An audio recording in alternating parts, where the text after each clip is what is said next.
Bonjour à tous, c'est Plein Champ et aujourd'hui je suis avec Fabrice Robin qui a un compte Instagram qui s'appelle La Comédie Humaine et j'avais envie de lui poser quelques questions sur son travail de photographie par rapport au spectacle vivant et surtout par rapport au théâtre. À partir de quand tu as décidé de faire de la photographie en lien avec les spectacles? Alors, ça remonte à 10 ans en arrière, donc c'est une longue histoire. En fait, il y a 10 ans, je suis allé voir une pièce de théâtre à la Cartoucherie, au théâtre de l'Épée de Bois, qui est un sublime théâtre. Et à l'époque, je n'allais pas beaucoup au théâtre, donc j'avais lu un article, et puis j'y suis allé avec mon fils. Et c'était l'adaptation des aventures extraordinaires du Baron de Munchausen. Okay. Par une compagnie lilloise qui s'appelle Joker. Et c'était sublime. J'ai été complètement fasciné par ce spectacle. Immédiatement, je me suis dit, mais il faut faire quelque chose avec ces gens-là, quoi. D'autant plus que pour le spectacle vivant, moi j'avais vu dans la presse 2-3 photos comme ça, pas très intéressantes, qui donnaient juste une idée du spectacle. Immédiatement, je me suis dit, il faut que je contacte le metteur en scène. Ça a été très rapide et il a été convaincu très vite. Après, quoi faire? Alors moi, ça ne m'intéressait pas de faire des photos pendant le spectacle. Personnellement, ce qui m'intéressait, c'était de les photographier en fait en sortie de scène à la fin et de faire des gros plans. Pourquoi la sortie de scène? J'étais parti sur une obsession, c'était de montrer, en voyant ce spectacle qui était quand même très baroque, très chargé en maquillage et en prothèse, je me disais, quand on est assis dans le public, on voit pas tout ça, on est à distance, et je voulais pas démystifier, mais peut-être montrer un peu les artifices du théâtre, offrir au regard quelque chose qu'on ne voit jamais quand on est dans le public. Et puis également, derrière tous ces artifices, il y avait un comédien, une comédienne, et essayer de montrer la fatigue de l'artiste sortant de scène, etc. Mais ça fonctionnait pas si je faisais pas une photo qui précédait la représentation.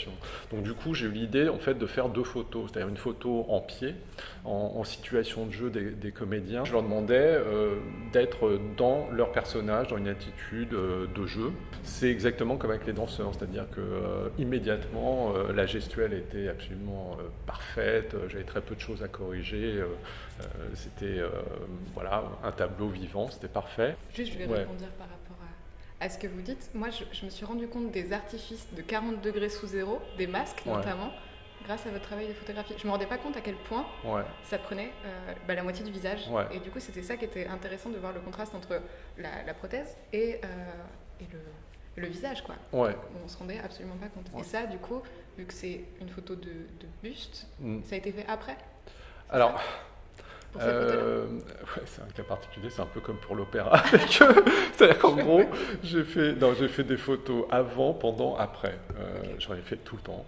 Et en fait, tout simplement, parfois c'est très compliqué, on est obligé de s'adapter au spectacle. Ils ont des changements de tenue pendant tout le spectacle. Et en fait, comme on se connaît un peu, j'avais déjà fait leur premier spectacle, l'idée c'était quand même d'avoir un maximum de costumes, de situations. Mais ça fait partie du... C'est possible, on va dire, quand on connaît un peu... moi, il y a quelques artistes comme ça que je suis. Donc il y a Moonstrom, avec Louis Arène et Lionel Lingelser. Quand on arrive à tisser des liens avec des artistes, c'est quand même super intéressant. En plus, si on aime leur travail, ce qui est le cas, en général, je vais quand même sur des spectacles qui m'intéressent. C'est une aventure extraordinaire, quoi, d'avoir la possibilité de les suivre sur des années, au fond. Le dispositif, comment ça se met en place? Comment vous procédez dans un cas type, on va dire? Dans un cas type. En fait, pour en revenir, pour finir sur la première, parce qu'en fait, c'était exactement ça, la première série il y a 10 ans. En fait, donc la deuxième photo est faite vraiment quand ils sortent de scène. Donc ils sont là, en l'occurrence, ce qui était sublime, c'est que les maquillages commençaient à couler, les prothèses se décollaient, etc. Et en très gros plan, ce que je voyais était fascinant. Mais sur cette deuxième photo, à la différence de la première, en fait, je demande aux comédiens de ne plus avoir aucune intention, d'être dans l'abandon, voire même sur cette série, par exemple, je leur demandais de ne pas regarder l'objectif pour qu'il n'y ait absolument pas une notion de pause. Je prends la pause pour l'appareil. Malgré tout, on prend toujours la pause, même quand on fait semblant de pas. Mais voilà, en tous les cas, donc, quand je les ai pris comme ça, c'est d'une puissance incroyable. Toutes ces photos, aujourd'hui, on les voit sur Instagram essentiellement, qui sont des tout petits formats timbre-poste. Et sincèrement, ces photos, quand j'ai la chance de pouvoir les tirer en grand pour une expo, mais ça change complètement absolument toute la vision qu'on peut avoir là-dessus, parce que d'un seul coup, un visage comme ça, sur un tirage d'1 mètre de large, ça devient immense et on peut rentrer dans les pores de la peau, dans l'œil, et c'est proprement fascinant. Cette première série, en fait, elle a eu lieu il y a 10 ans et elle n'a pas eu de suite. C'est-à-dire que vraiment, c'était une série unique pour moi. Ensuite, je passais à autre chose, sur d'autres séries photos qui n'avaient aucun lien avec le théâtre.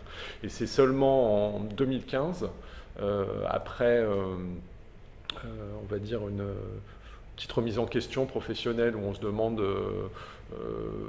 où on veut aller. Moi, j'avais vraiment envie d'entamer un travail sériel et je m'interrogeais sur quoi raconter et que faire. Et en fait, à ce moment-là, ce qui est drôle, c'est que je vois un reportage à la télé sur la Comédie Française. Et là, révélation, je me dis, mais bien sûr, quoi, c'est exactement ça. Et là, je ressors ma série que j'avais faite 5 ans avant. Et je fais, mais c'est voilà, à la Comédie Française qu'il faut que je fasse ça. Il y avait vraiment une possibilité visuelle très importante.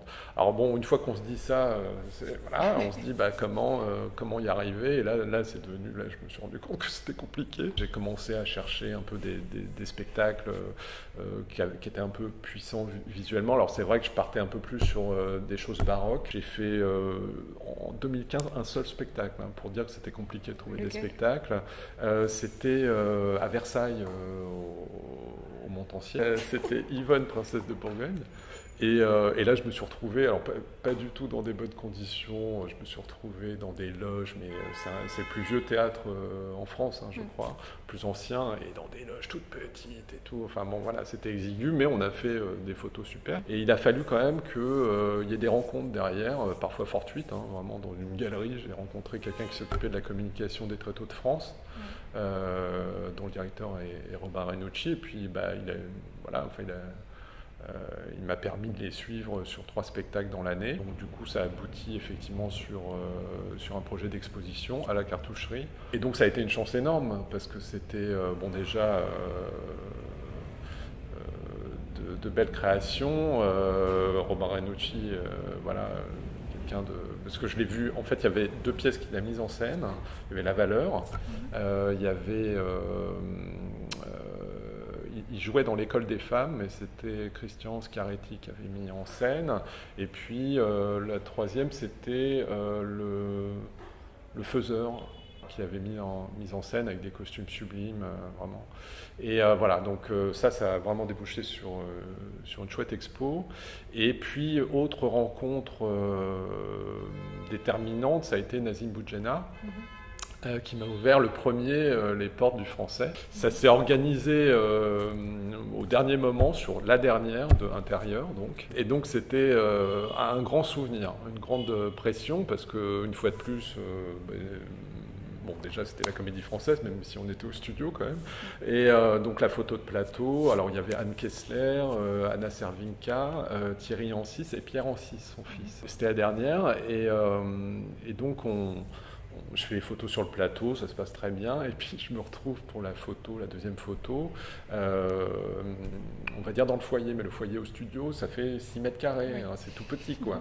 Et là, mon dispositif, c'est quand même de recréer un studio photo avec des flashs, etc. J'attendais qu'il sorte de scène. Alors il se trouve que Thierry Ancis était le premier à sortir, et c'est assez bouleversant parce qu'il sort de scène avec des larmes, voilà. Et donc il arrive devant mon objectif, et je ne lui ai même pas parlé, je crois. Il s'est juste posé devant moi, je ne lui ai rien dit. Il y avait la larme qui était séchée, mais encore humide, qui était là, comme ça. Il s'est posé comme ça, j'ai fait la photo. Et je me suis dit, bon, on sait tout de suite, hein, quand la photo est bonne, hein, et j'ai fait, celle-là, elle est exceptionnelle. Et Ensuite, 10 minutes plus tard, sont sortis de scène les autres, et il y a eu son fils Pierre qui est venu, et quand on fait les photos, on est malgré tout dans une énergie qui fait qu'on ne voit pas, on sent les choses, mais on ne voit pas en détail. Pierre, quand il s'est mis devant l'objectif, bon, il a pris la pose, et c'est seulement en rentrant chez moi, en regardant la photo en très gros plan, parce que sur l'ordinateur on peut rentrer dans l'œil, qu'en fait je me suis aperçu qu'il avait les yeux rougis d'émotion. Et ça c'est quand même des moments merveilleux. C'est-à-dire quand on voit je vois ces deux photos, voilà, je trouve très très fort. De ressentir les émotions comme ça d'un acteur qui était pas, que je ne pouvais pas saisir du tout au moment où je faisais la photo. Dans les rencontres qu'on fait avancer le projet, il y a évidemment Valérie Le Sort et Christian Eck. Donc ça, pareil, Facebook, merci. Je me balade, je vois une colonne Maurice, et puis je vois un spectacle qui était à l'Opéra Comique. Tout s'est enchaîné parce que entre le moment où je les ai eus au téléphone et le moment où je devais faire les photos, il se passait que quelques jours, peut-être 5-6 jours. Et donc du coup, je suis allé là-bas sur une répétition pour repérer, rencontrer les gens de l'opéra, et quelques jours plus tard on a fait les photos, et là effectivement plus du tout dans le même dispositif, puisque à l'opéra c'est impossible de faire des photos avant-après, donc ça s'est passé dans le bureau du directeur. J'avais monté un studio photo, et donc à chaque fois que les artistes sortaient de scène, ils passaient par le bureau du directeur, et puis je les prenais en photo, en gros plan ou en pied, enfin je prenais ce que je pouvais prendre, et puis voilà, donc ça c'était la première expérience avec Christian et Valérie, et puis par la suite j'ai eu la chance de suivre tout leur spectacle, donc de pouvoir faire 20 milieux, 20 milieux sous les mers, et puis ensuite même ils ont refait des spectacles à l'Opéra Comique. Il y a eu La Petite Balade aux Enfers, il y a eu le Cabaret Horrifique, un projet, une petite forme un peu particulière, et puis de nouveau à l'opéra, sur la scène, donc il y a eu Ercole Amante. Mon désir premier, ça a été par rapport à la Comédie Française, et c'est vrai que je continue de me dire que voilà, c'est un sujet en soi, la Comédie Française, et que j'adorerais les suivre pendant une saison, 2 saisons, 3 saisons, pour arriver à faire vraiment un projet uniquement sur eux. Je dirais que le travail maintenant parle de lui-même, c'est-à-dire que j'ai plus besoin, comme au début, d'arriver à convaincre. Bon, déjà, quelques personnes le connaissent, et puis j'arrive plus facilement à le montrer. Et puis encore une fois, enfin voilà, Christian et Valérie, je vais les suivre sur le Bourgeois Gentilhomme cette saison-là, qui vont monter bientôt. Bon, j'ai un regret, c'est une série photo que j'ai pas pu faire, c'était sur le Tartuffe. Michel Faux, j'avais essayé de le contacter par différents moyens. Donc j'avais son mail, je suis même allé déposer au théâtre une lettre manuscrite avec des photos, le fan, quoi.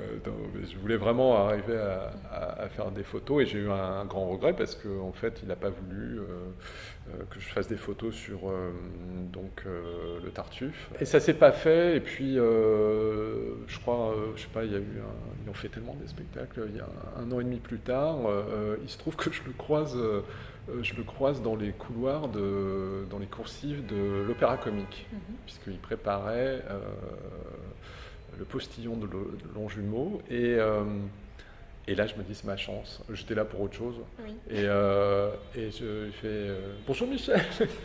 Et il fait bonjour. Mais en plus, il est quand même assez entouré, surtout quand on met en scène. Et là, il était tout seul. Donc du coup, je lui dis, mais vous vous souvenez pas de moi, mais je vous ai contacté il y a 1 an et demi, etc. Il me dit, si, je me souviens. Et voilà, j'aimerais beaucoup faire des photos sur ce spectacle. Et il me dit tout de suite oui. Il me dit, mais aucun problème, avec grand plaisir, etc. Donc du coup, ça s'est fait hyper simplement, et j'ai pu faire des photos sur ce spectacle, dont les costumes étaient créés par Christian Lacroix. Alors il faut savoir, quand je fais un opéra, il y a 80 photos au final, parce qu'il y a tout le chœur à photographier, plus les solistes, etc., dans différents costumes, donc ça représente beaucoup de travail. Et puis peu à peu, je mets ce travail sur Instagram, je le publie, et il s'est trouvé que, bon, évidemment, je cite Christian Lacroix, et je vois qu'il commente mes photos en m'envoyant plein de compliments, etc. Donc c'était super. Donc je lui envoie un petit message privé pour lui dire, voilà, je voudrais vous envoyer quand même l'ensemble des photos. Et donc il me donne son mail. Et on a eu un échange comme ça pendant un petit moment, jusqu'à ce que je le rencontre. C'est une belle rencontre parce que c'est quelqu'un... a priori avec qui il y aura sans doute une suite sur d'autres spectacles. Voilà. Donc on essaye notamment à la Comédie Française. Avec lui, je me suis rendu compte que c'était aussi un travail sur le costume et pas que sur les comédiens. Moi, c'est vrai qu'au départ, je ne voyais que les comédiens. J'en avais parlé d'ailleurs avec un costumier quand il avait vu, c'était je ne me souviens plus de son nom malheureusement, mais c'était sur Le Faiseur, donc le Tréteau de France. Et lui-même, quand il revoyait des grands tirages enfin, ses costumes sur des grands tirages, il me disait, mais j'avais même oublié, puisqu'il avait créé ça 3 ans avant. Et il était lui-même assez fasciné par le détail dans l'image qu'on pouvait observer des costumes. Et Christian Lacroix m'a fait la même remarque. Il m'a dit, mais c'est un travail aussi sur le costume. Et ça peut aussi, pourquoi pas, intéresser le musée du costume et de la scénographie. Et du coup, est-ce que vous avez des expositions prévues Absolument pas. Non. Moi, je suis vraiment... dans un travail de production depuis des années, et j'en ai parlé avec Christian Eck et Valérie Le Sort. Bon, ça va faire 6 spectacles, puisque là, on est là pour faire la mouche. Enfin, pour faire la mouche. C'est étrange dit comme ça. Pour faire des photos, donc, de la mouche, c'est aussi bizarre. Et là, on commence à se dire qu'il y a possibilité, il y a en tous les cas matière pour faire, pourquoi pas, un livre, éditer un livre sur leur travail. Alors moi, je leur disais, bon, il faut attendre quelques années, et puis c'est vrai que ça fait déjà beaucoup de photos. Environ combien par spectacle ? En fait, bon, hormis les opéras 80, après, dans un livre, on ne met pas toutes les photos, mais disons, avec eux, oui, ça fait un livre, c'est-à-dire entre 80 et 120 photos. Je pense que c'est un travail qui peut être montré aussi à cette occasion, c'est-à-dire quand on édite un livre, effectivement, il est plus facile d'organiser une exposition à ce moment-là. C'est compliqué de trouver des lieux pour exposer. Moi, j'aimerais beaucoup aller à l'Opéra Comique. Bon, on a évoqué le sujet. Pour l'instant, c'est pas d'actualité parce que ça demande des fonds. Voilà, enfin, il faut investir un peu d'argent pour montrer ces photos qui ne sont pas forcément destinées à la vente. J'ai jamais fait quelque chose d'aussi passionnant, réellement, en photo. C'est-à-dire que toute l'aventure du moment où je dois rencontrer les gens, essayer de les toucher, de communiquer avec eux, de les convaincre, jusqu'au moment où s'organisent les photos, où elles se font, et puis ensuite tout le traitement des images. Moi, je vis avec un projet pendant à peu près un opéra 1 mois. Okay. À plein temps derrière. C'est entre 80 et 120 heures de travail pour gérer l'ensemble des images. Bon, sur une pièce, on va dire que c'est 1 semaine, mais du coup, sur un projet, oui, c'est des mois dans l'année où je ne pense qu'à ça, et ça prend tout mon temps, toute mon énergie. C'est assez fatigant, les prises de vue, parce que je me trimballe avec 150 kilos de matériel à chaque fois dans des théâtres pas toujours adaptés à ça, mais voilà, moi je fais des rencontres sublimes. Ce qui m'a vraiment décidé à approfondir sur le théâtre, l'opéra, c'était je voulais pouvoir travailler sur un sujet pendant des années sans m'en lasser, et là c'est un renouvellement permanent, c'est-à-dire que je photographie toujours des gens différents, des spectacles différents, dans des lieux différents, et malgré tout on se retrouve parfois, puisque je suis certains artistes comme ça. J'ai décidé que je ferai ça jusqu'au bout, tant que je peux encore porter des flashs et du matériel, mais oui, j'ai aucune raison de m'arrêter, sincèrement, même s'il y a un livre, pourquoi pas après un 2e, un 3e, et puis parce que c'est des thématiques toujours différentes. Il n'est pas impossible que Moonstrom, au bout de 4, 5, 6 spectacles, on ait la matière de faire un livre ensemble. autour du travail de Christian Lacroix ou à la Comédie Française, mais alors ça, il faut en faire beaucoup plus. Et voilà. Ouais, non, mais après, tout est possible. Quand les gens font confiance et quand ils reconnaissent le travail, et le travail est bien accueilli, il serait absurde de ne pas en faire quelque chose, quoi. Du coup, ce qu'on va faire maintenant, c'est qu'on va suivre Fabrice pour voir le shooting de La Mouche de Valérie Le Sort-Eck et de Christian Eck. Oui, du coup, j'ai totalement oublié de vous dire qu'on était au bout du Nord, donc pour La Mouche. On peut voir la scénographie juste ici.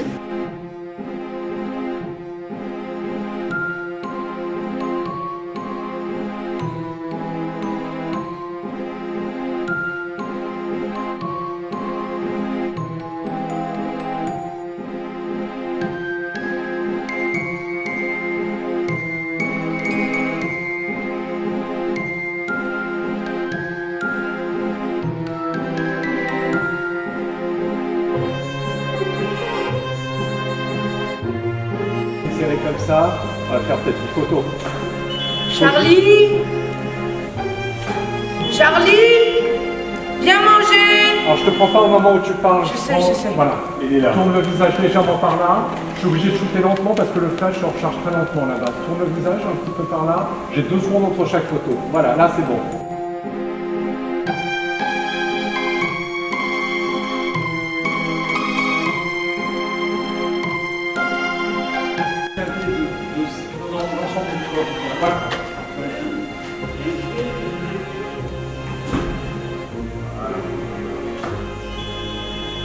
Là, c'est parfait. Oh là là, j'ai embarqué la...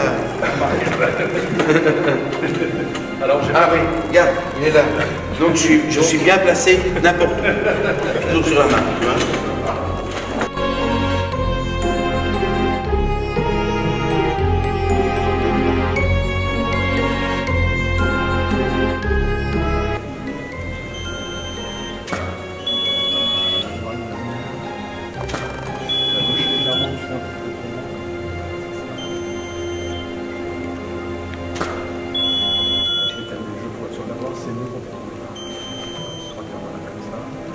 Revient légèrement plus de face, au niveau de l'épaule, tu sais. Voilà.